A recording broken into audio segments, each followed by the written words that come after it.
ದೇವನಹಳ್ಳಿ ಸುತ್ತಿ ಹೋಂಡಾ ಕಂಪನಿಯವರು ಗಾಡಿ ಬುಕ್ ಮಾಡಿದ್ದೆ. 23ನೇ ತಾರೀಕು ಬುಕ್ ಮಾಡಿದ್ದೆ. ಅವರು ಹೇಳಿದ್ದು ಬುಕ್ ಮಾಡಿದ್ರೆ 10 ನಿಮಿಷ ಒಳಗಡೆ ಗಾಡಿ ಇದ್ರೆ ಅಲ್ಲಿಗೆ ಅಂತ ಬರೋಲ್ಲ ಅಂತ ಹೇಳಿದರು. ಸರ್ ಆಯಿತು ಅಂದ್ಬಿಟ್ಟು ಅವತ್ತು ಬುಕ್ ಮಾಡಿಬಿಟ್ಟು ಹೋದೆ. ಬುಕ್ ಮಾಡಿಬಿಟ್ಟು ಹೋದ್ಮೇಲೆ ಮತ್ತೆ ಅವರೇ ಒಂದು ವಾರ ಆದಮೇಲೆ ಮತ್ತೆ ಫೋನ್ ಮಾಡಿದ್ರು, ಗಾಡಿ ಬಂದಿದೆ, ಗಾಡಿ ತೊಗೊಂಡೋಗಿ ಅಂತ. ಸರಿ ಆಯಿತು ಅಂತ ಹೇಳ್ಬಿಟ್ಟು ನಾನು ಅವತ್ತು ಇಮಿಡಿಯೇಟಾಗಿ ಬೇರೆ ತೊಗೊಂಡು ಅವ್ರು ಹೇಳಿ 2 ಅವರ್ಸಲ್ಲಿ ನಾನು ಇಲ್ಲಿದ್ದೆ. ಮತ್ತೆ ಅವ್ರಿಗೆ ಇನ್ನು ಸ್ವಲ್ಪ ಪೇಮೆಂಟ್ ಮಾಡಿಬಿಟ್ಟು ಮತ್ತೆ ಗಾಡಿ ಅವರ ಇದೇ ಗಾಡಿ ಇದು ಸರ್ ನಾನು ನೋಡಿ ಅಂತ ಹೇಳ್ಬಿಟ್ಟು ನಾನೇನು ಮಾಡಿದೆ, ನಮ್ಮದು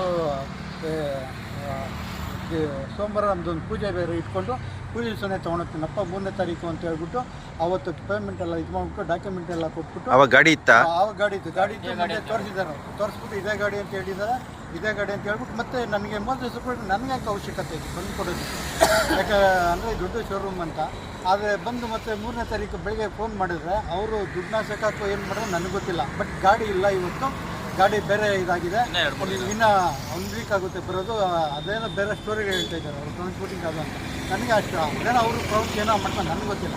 ನಾನು ಹೇಳಿದ ಪ್ರಕಾರ ನಡ್ಕೊಂಡಿದ್ದೀನಿ. ಆದರೆ ಇವತ್ತು ಬಂದರೆ ನಾನು ಆಸೆ ಆಕಾಂಕ್ಷೆಯಿಂದ ಬಂದೆ, ಆದರೆ ಇವತ್ತು ನನಗೆ ಜಾಸ್ತಿ ಇದಾಯಿತು. ಹಂಗಾಗಿ ನಾನು ನಮ್ಗೆ ದೇವನಹಳ್ಳಿ ನಮ್ಮ ಜನತೆಗೆ ಹೇಳ್ತಾ ಇರೋದು ಏನಂದರೆ, ಇಂಥ ಫ್ರಾಡು ಇರೋ ಸುತ್ತಿ ಕಂಪ್ನಿಗಳನ್ನ ದಯವಿಟ್ಟು ನಂಬೇಡಿ. ಆಮೇಲೆ ಎಸ್ಪೆಷಲಿ ಈ ದೇವನಹಳ್ಳಿ ಇಂಥ ನೋಡಿ, ಯಾಕಂದರೆ ಇತಿಹಾಸ ಇರುವಂಥ ನಮ್ಮ ದೇವನಹಳ್ಳಿ ಇದರಲ್ಲಿ ಈ ಥರ ಮೋಸಗಳೆಲ್ಲ ಮಾಡೋದು ಸರಿಯಲ್ಲ ಇದು. ಯಾಕಂದ್ರೆ ದುಡ್ನಾಸಕ ಅವ್ರನ್ನ ಬೇರೆ ಮಾಡಿ. ಆಮೇಲೆ ಎಸ್ಪೆಷಲಿ ಇನ್ನೊಂದು ಏನಂದರೆ, ಅವ್ರು ಹೇಳಿದ್ದೇ ಒಪ್ಕೊಂತ ಇಲ್ಲ. ಅದೊಂದು ಒಳ್ಳೆ ರಿಕ್ವೆಸ್ಟನ್ನು ಮಾಡ್ತಾರ, ಅದು ಇಲ್ಲ ನಾನು ಹೇಳೇ ಅದು ನಮಗೆ ಮನಸ್ಸಿಗೆ ಆಗತ್ತೆ. ಯಾಕಂದರೆ ನಮ್ಮನ್ನೇ ಸುಳ್ಳು ಮಾಡ್ತಾರೆ. ಕಳ್ಕೊಂಡವ್ರು ನಾವು ದುಡ್ಡು ಕೊಟ್ಟವ್ರಿಗೆ ದುಡ್ಡು ಕೊಟ್ಟು ಎಲ್ಲ ಇದು ಮಾಡಿದಾದ್ಮೇಲೆ ಮತ್ತೆ ಅವ್ನು ಸುಳ್ಳು. ಎಷ್ಟು ಅಮೌಂಟ್ ಕೊಟ್ಟಿದ್ರಿ? ನಾವು ಫಸ್ಟು 5,000 ಕೊಟ್ಟು ಬುಕ್ ಮಾಡಿದ್ದೀನಿ. ಮತ್ತು ಗಾಡಿ ಬಂದಿದೆ ಅಂತ ಅವರು ಫೋನ್ ಮಾಡಿದ್ಮೇಲೆ ಮತ್ತೆ 35,000 ರೂಪಾಯಿ ಪೇಮೆಂಟ್ ಮಾಡಿದ್ದೀನಿ. ಪೇಮೆಂಟ್ ಮಾಡಿ ಮತ್ತೆ ಇದು ಮಾಡಿಲ್ಲ. ಮತ್ತೆ ಅವ್ರಿಗೆ ದುಡ್ಡು ಕೊಡೋದಕ್ಕೆ ಏನೇನೋ ಕಥೆಗಳು ಹೇಳ್ತಿದ್ದಾರೆ. ಆಮೇಲೆ ನಾನು ಸಾಲ ಮಾಡಿ ತಂದಿರೋದು ಏನು ನಮ್ಮ ಆಸೆ ಆಕಾಂಕ್ಷೆ.